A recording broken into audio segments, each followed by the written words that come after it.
Yeah, I think we all kind of felt it. I remember reading the script and it was just so joyous. And then they told me Julie Andrews was in it, and I'm like, God. Mary Poppins was the first film I ever saw. I mean, I danced around my living room singing to, supercalifragilisticexpialidocious, and then, everything. So it was Julie Andrews, So the idea of working with her was just so fantastic. Welcome to Locarno Meets, a movie podcast brought to you by UBS from the Locarno Film Festival. Caroline Goodall is a British actress who's here in Locarno starring in the movie So Torn. She's had an illustrious career starring in some of Hollywood's most beloved films, from The Princess Diaries to Hook to Schindler's List.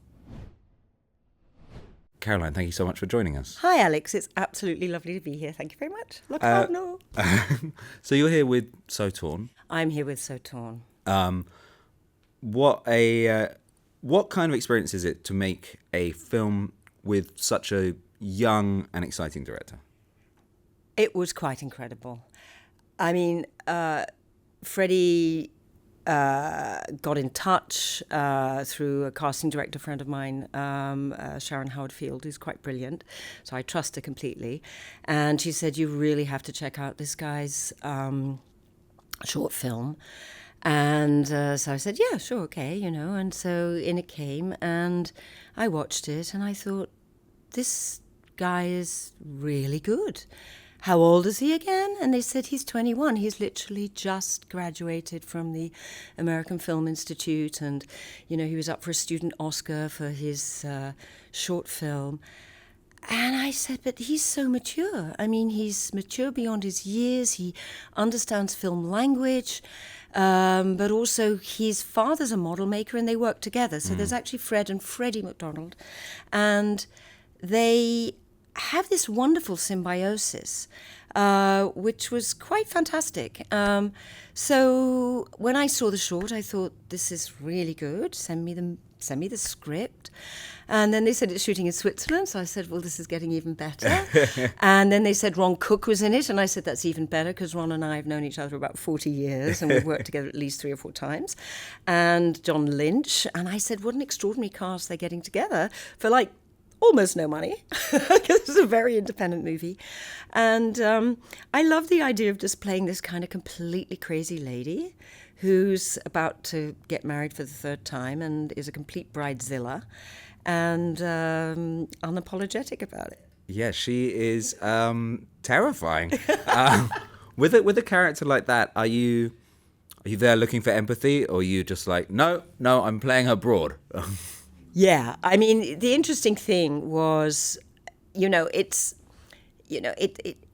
don't like to say Coen Brothers, but there's an aspect of it. There's an aspect of the Grand Guignol. There's an aspect of kind of stretching reality just a little bit more. And then you've got this sort of very central story, which is, actually quite serious and is a thriller. And then around it, you've got these rather kind of extraordinary, weird people. But everyone's a little stuck in this island in the middle of the Swiss Alps, but it isn't necessarily exactly the Swiss Alps. It could be anywhere. And so it was our job, in a way, to kind of sort of bring in a kind of also different tone to the whole thing in order to kind of balance the seriousness with the comedy.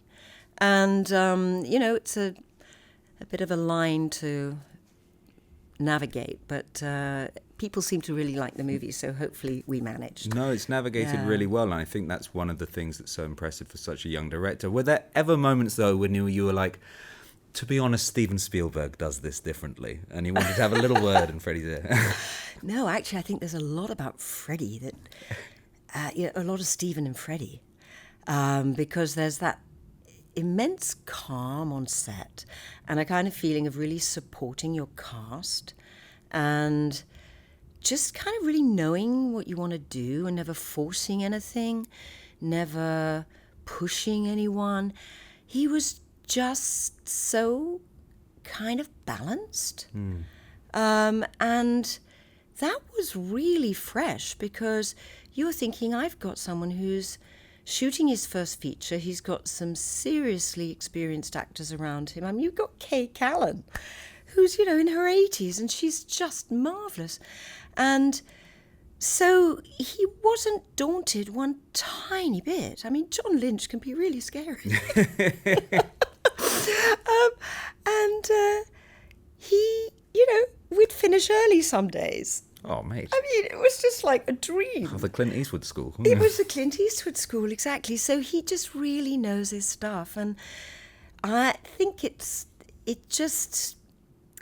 really inspiring also for students and for anyone who, is trying to start out in this industry, that, it really is just about resilience, about passion, and about knowing your stuff. And, he does say that the 3 years that he spent at the American Film Institute was incredibly important to him, and I do believe that. But he was one of the youngest people they ever accepted. So, inevitably, he just really just had all the tools at his disposal naturally. He's a great storyteller. I mean, you've worked with directors, some of the most famous and celebrated directors in the world. Spielberg, Lars von Trier, Ridley Scott. As much as Spielberg and Lars von Trier seem like maybe the two most different human beings it's possible to imagine, is there any central universal aspect of a director which is a sign of quality? Curiosity. Absolutely. They're all curious, and none of them think that they've ever done anything that, leaves them sort of settled, that they're always looking to push themselves, I think, further, and other people, but specifically, I think, themselves, tell the stories that they really sort of think are important and that they want to, okay, this is the next one, how far do I push the envelope? Within their interests that they have, I think. But curiosity is the thing, I think. And how about with the cast? Complete sense of equality, that we're all in it together, that we're all a team. And you get that with Freddy too. I mean, the whole crew is here too. We all went out to Austin. I mean, we're all supporting this movie. There's That's so great. many people behind this movie. I think, from Gary Marshall to, I really think that's the thing, is that, people with real talent and knowledge, they don't have any axe to grind. So they're relaxed. And Because does that give you space to trust them? Yeah, completely. And I kind of imagine that trust is, even if a director is unpleasant or angry, if you trust in their vision, then you can follow them as an actor, right? Yes, absolutely. But, I only worked a very tiny moment with Lars von Trier, but he's one of the nicest people I've ever met. It was a very, very tiny moment then. No, we had a day or two. But but I think improvisation sometimes with some directors, they like you to kind of just take it away. So you really have to know your character. I think, as an actor, you have to come quite prepared as well and be just prepared to do anything. But then that's about trust as well. There's an argument that when you worked on Schindler's List, that you were working with the greatest American filmmaker at his absolute zenith. I mean, the same year that he brought out Schindler's List and Jurassic Park. Was there an aura around him? Was there a sense of intimidation? I mean, I know you'd worked with him before, but I don't know. To work on such a big project, such an important project, with this kind of totemic artist, did that give you nerves? No, not at all, because that's exactly the point. Stephen is like that. He just is all-inclusive. Everyone is important. But I also think Schindler's List for him was it was just so personal. And it was very tough. We're in Poland just after the wall has come down. For him, he didn't have much money, and he had a really, really tough schedule. For him, 75 days was a short schedule in order to be able to tell that story the way he wanted to tell it. Sometimes we'd do 45 setups a day. Whoa. When he knew he got something, he said, that's it, we're moving on. But there were huge set pieces as well. But there was an enormous sense of that we were making a movie that if we never did anything again, that we'd be proud of. And I think, you know, that kind of took us all that way. And I think the other thing Stephen insisted on, actually, he said, I want people who understand the history. And he didn't cast any American actors. He only wanted European actors. And there were a lot of American actors who wanted to play the part, especially of Schindler. But he said, I don't know if they necessarily have that kind of understanding and cultural experience. You know, he was raised at home with Holocaust survivors because his mother looked after a lot of people. And we had Branko Lustig, of course, who was a Holocaust survivor who, you know, had done Sophie's Choice. He produced Sophie's Choice. So it was such a sort of fascinating time, but also Poland at the time was so tough to work in. I mean, there was hardly any, it was like, there was the chicken restaurant, and I think they'd opened a pizza place. But, you know, that was kind of it. It was a symphony of browns, you know, communist browns, and we were shooting in the middle of winter. So there was a great sense of camaraderie as well on that too, yeah. But no, he never was dictatorial. And in fact, there's a wonderful story. We had a fantastic prop mistress. Her name was Batia, and she was Polish. And at one point, she did like to fiddle, and so she was fiddling this, and there's this huge set piece. And Stephen finally said, Batia, just get out of the way. I want to start shooting. And she said, Stephen, I'm the only Polish Jew on this set. I will take my time. And he went, okay, just take as long as you like. That's an impressive woman. She was about this big. When that film came out, and you know, there was a real global emotional outpouring, did you kind of get the sense that perhaps you'd done something that was bigger than a movie? Yeah, I think we all certainly hoped so, because I think one of the problems was that the press were very strange, and they were saying things like, well, you know, why do you think a movie about the Holocaust is going to interest anybody? And, really? Yeah. I mean, you forget that there was that sort of period. It was, you know, 93, where it just kind of wasn't a thing. And it wasn't taught in American schools or anything like that. So we were all taken to see it. Yeah. And there was there's just a lot of ignorance around it. And then I think the film, no one, honestly, the press was held back until literally the last moment. There was a real sense, is anyone going to go see this? It really felt like that. And then I remember I was in Los Angeles, and you saw those posters with the hands and just the names. I just thought that was so beautiful and so restrained. And Stephen's name was nowhere near it, almost. And it just said everything. And then it just got beautiful reviews, and it just kind of, you know, had its own life. You've been in 2 films, which I think for 2 generations, different generations of kids. I know which one. Very iconic. But, you know, Hook and Princess Diaries, I imagine they're both the exact type of films that quite large numbers of kids have owned on video or DVD and watched maybe 4 million times. Are those the movies you get recognised for the most? Yeah, and it's so lovely. Because Hook as well at the time, it had a slow burn. I mean, it's now kind of, I think, bigger than E.T. But at the time it wasn't. It was sort of seen as, you know, it could have been a better movie, you know. I think it was a massive, like, VHS boom type film. Yeah, I think it was. Was it like was a sleepover movie, you know? And I think people didn't get it at the time. I think, you know, it was very diverse. I mean, it's kind of a little bit ahead of its time. You know, you had all these lost boys who were different, you know, races and colours, and the whole thing was kind of, you know, way ahead of its time. Now, of course, you'd insist on casting that way. But then you had critics going, oh, well, that doesn't feel very, you know, there's lost boys, English, aren't they? And all of that. To be honest, there's still quite a lot of critics who'd say the same thing now. Maybe, yes. Yeah. But the Princess Diaries, I mean, just before you arrived, somebody turned up fangirling that you were going to be here because Princess Diaries was her favourite film. Did that feel like it was going to be a bit of a generational classic while you were making it? Yeah, I think we all kind of felt it. I remember reading the script and it was just so joyous. And then they told me Julie Andrews was in it, and I'm like, God.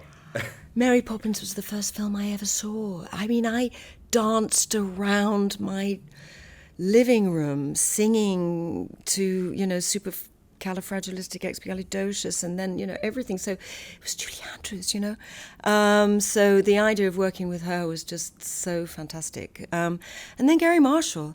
But, he's another of those directors. But, he's interesting because at one point that man had 5 hit shows on television.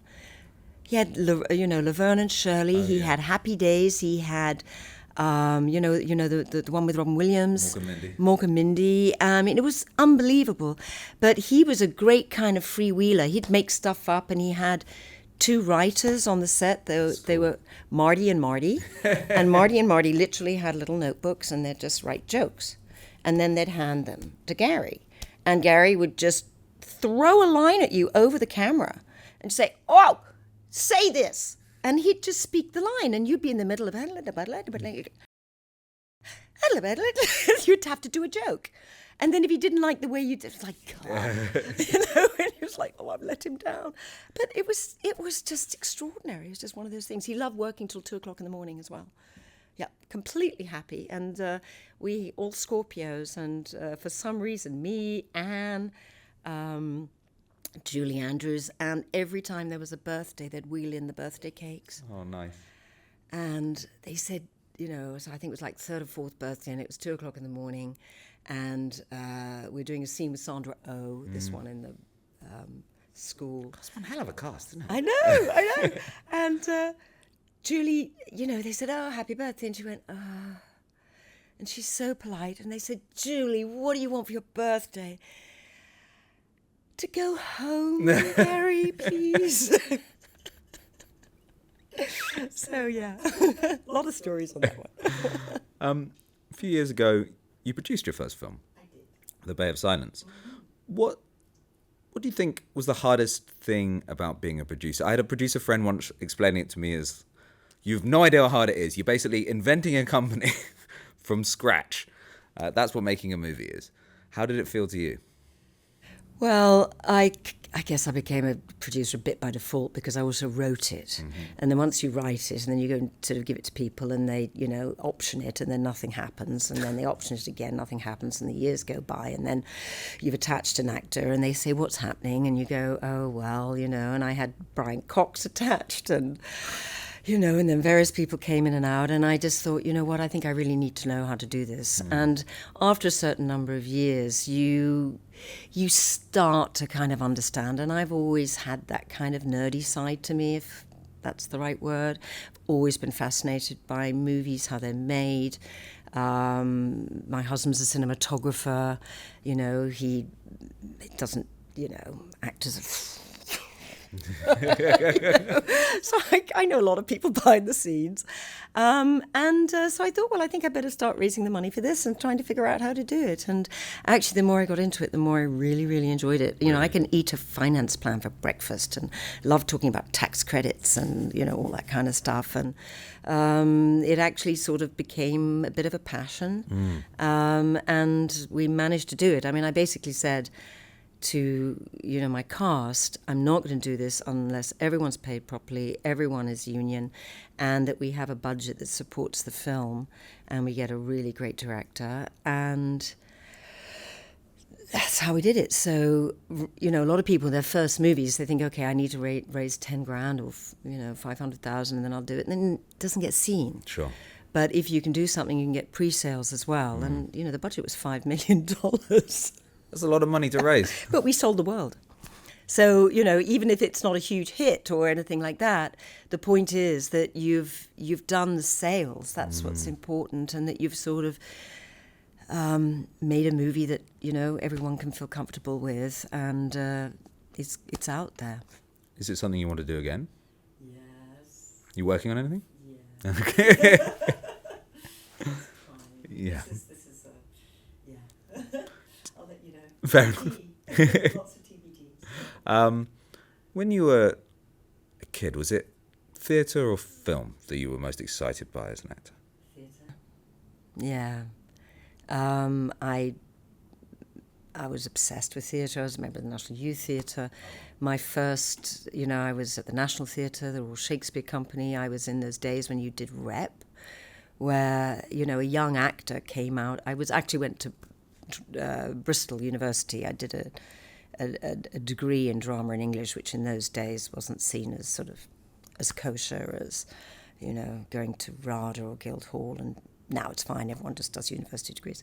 But, you were meant to kind of learn the ropes, and the idea was that you just went to a regional theatre and you did rep, and you might do 3 shows a season or 4, and you'd be rehearsing one during the day and you'd be doing something else at night, and then it would just go on like that. So you're learning to move on a sixpence. Presumably that training never leaves you, that's something you now have for life. I hope so, although, but I think that was one of the things when I suddenly found myself in Hollywood and sort of funnily making movies and having to go out to all these auditions, which in those days, you didn't do self-tapes.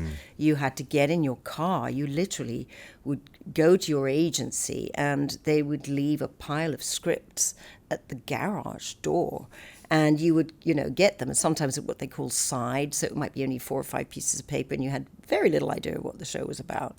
And then it would be go here, go there, and you get in your car and you just have a change of clothes and you just kind of go around. And I do think actually in a funny way that sort of theatre experience helps, because it's quite a meritocracy over there, and there's absolutely no time for ego nerves or or ego or anything. Nope. So, do you find acting an emotional process, or does the theatre background mean that you can kind of switch off a little bit because it's just a job, darling? No, I do find it quite. I think, funnily enough, as you get older, you get more concerned. Yeah, I do, because I think you always just have to just research that character, and the more you know about the character, even if you then throw it away and you're doing a big broad performance or something, there always has to be that underlying level of honesty and certainty about the character. So you can afford to be big. But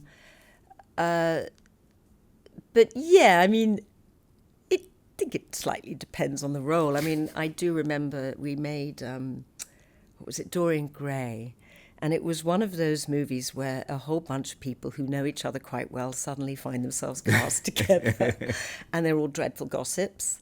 And, it's Colin Firth, it's Marianne Darbo, and it's me, and it's Fiona Shaw. And, we're all there in our costumes, and, there was a lot of chit-chat. Oh, did you know, chit-chat. And then it would be just turn over, and everyone go, and then they'd sort of be in their Victorian attire and their Wildian, thing. That sounds great. Yeah, it was like really, really fun. We just couldn't wait to get the scene over so we could just get back to the gossip. Do you find it easier to make an audience cry or laugh? Oh, that's really easier. I think they're different muscles. Sure. Okay, well, which do you prefer? Laughter's harder, but it's more fun. When you get a laugh out of an audience, it's just a wonderful, addictive feeling. But the irony is, if you're doing a comedy, especially on stage, for example, you usually come off and you just a bit depressed because you've just exerted yourself so much. Whereas, funnily enough, because it's the timing, it's very precise comedy. Whereas if you're doing something that is so cathartic and you can just, wallow in the emotion and the feeling and, it's a tragedy, you come out and it's like, yeah, where's dinner? Where are we going? Gosh, I need a drink. So it's a kind of different feeling. You kind of wash it all away. But with comedy, it's precise, it's disciplined. Well, look, congratulations on So Torn. I think you're really, really great in it, and it's a really cool movie. Eve Connolly is amazing. She's She is. such a find. Everyone is so wonderful, but Eve is just amazing. And please, and Kay Callan, of course, who is just inspires me because she is so curious and she's got so much energy. And, she's 80. I won't say how old she is, but I hope that I got another 20 years like her, Oh, wait. You got to plug your husband's Lavender. Oh, yes. And yes, I just want to say that my husband's a wonderful cinematographer as well, and he worked with Terry Gilliam a lot. But also, he's become a lavender farmer recently, and we just have some really, really beautiful lavender and sell our essential oil and soaps and all the rest of it too. Well, so now you've got Locarno locked up. That's the relaxing side. Yes, so Locarno, come and get some lavender. Thanks very much. Thank you.